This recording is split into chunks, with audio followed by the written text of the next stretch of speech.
Oke, selamat datang semuanya. Kali ini kita bakal ngobrolin sebuah cerita yang kelihatannya sih biasa-biasa aja ya. Pagi hari di Duckburg.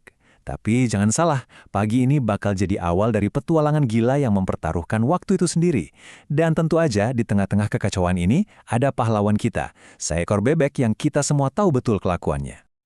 Dan ya, inilah dia, pahlawan kita, Donald Bebek. Menyapa pagi dengan ya semangat khas Donald lah ya. Dari kutipan ini aja kita udah bisa lihat kan gimana hubungannya sama yang namanya waktu. Buat dia, jam waker itu bukan teman, tapi musuh bebuyutan nomor satu setiap pagi. Oke, kita masuk ke bagian pertama, pagi yang kacau. Buat Donald ini tuh udah kayak rutinitas harian. Dunianya dia itu isinya lari-larian setiap pagi, balapan sama jam, dan coba tebak siapa yang selalu menang? Yap, bukan Donald pastinya. Dan kepanikan pun dimulai.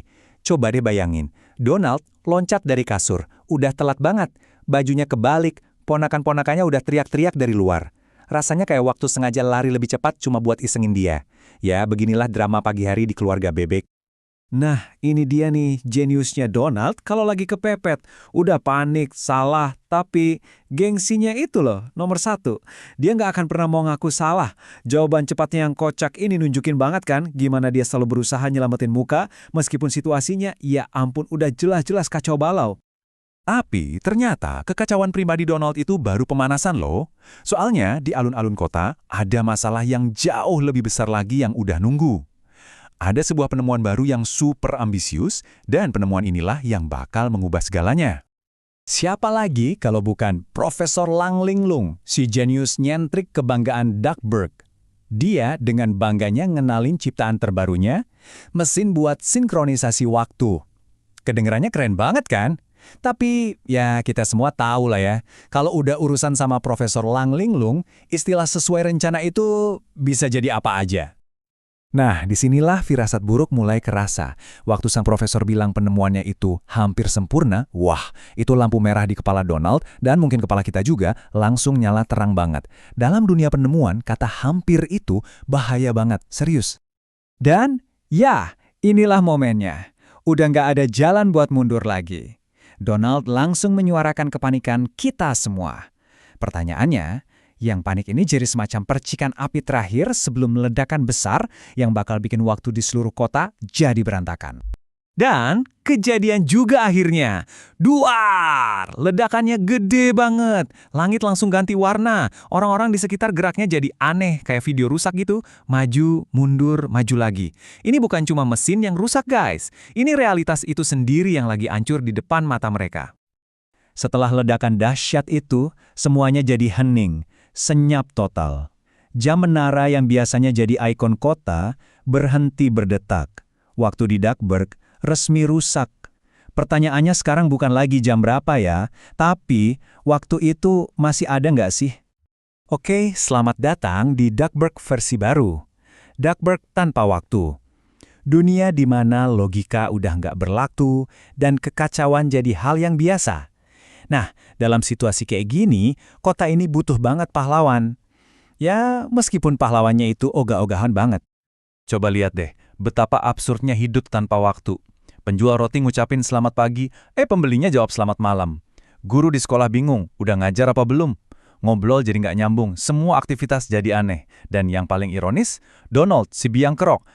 Malah dia yang paling nggak tahan sama dunia yang lebih kacau dari dirinya. Tentu aja, solusi buat masalah segede ini nggak mungkin gampang. Pas Profesor Lang Linglung ngejelasin soal 3 benda legendaris yang harus dicari, reaksinya Donald ini jujur aja masuk akal banget dan lucu. Keluhannya ini Donald banget. Praktis, agak males, dan sama sekali nggak niat jadi pahlawan. Dia boleh aja ngeluh terus-terusan, tapi inilah momen yang mengubah semuanya. Ini bukan lagi soal berani atau enggak, atau pengen petualangan. Bukan, ini soal cinta. Begitu dia lihat Quick-Quack dan Quack natap dia dengan penuh harapan, Donald tahu dia nggak punya pilihan lain. Dia harus maju. Jadi ya, dengan setengah hati tapi tekad yang tiba-tiba muncul, Donald akhirnya memulai misinya. Petualangannya buat mencari 3 benda ajaib yang bisa memulihkan waktu resmi dimulai. Misinya Nggak gampang, dia harus naik ke puncak gunung buat ngambil kristal detik, terus ke gurun sunyi buat ngumpulin pasir menit, dan terakhir benerin jantung jam di menara tua. Setiap langkah itu tantangan baru, dan Donald ya dia ngadepinnya pakai gaya khas dia, campur aduk antara hoki, ngomel-ngomel, dan entah kenapa kadang-kadang muncul tekad baja yang bikin kaget.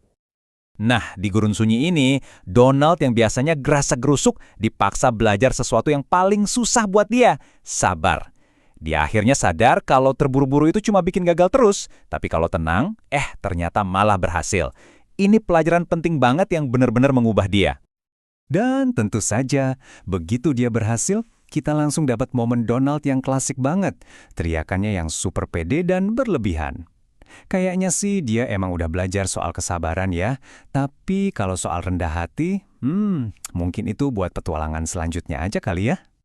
Oke, setelah petualangan yang capek banget itu, kita akhirnya balik lagi ke Duckburg. Misinya Donald udah selesai. Sekarang, waktunya kita lihat hasil dari semua kerja kerasnya dia. Dan inilah puncaknya.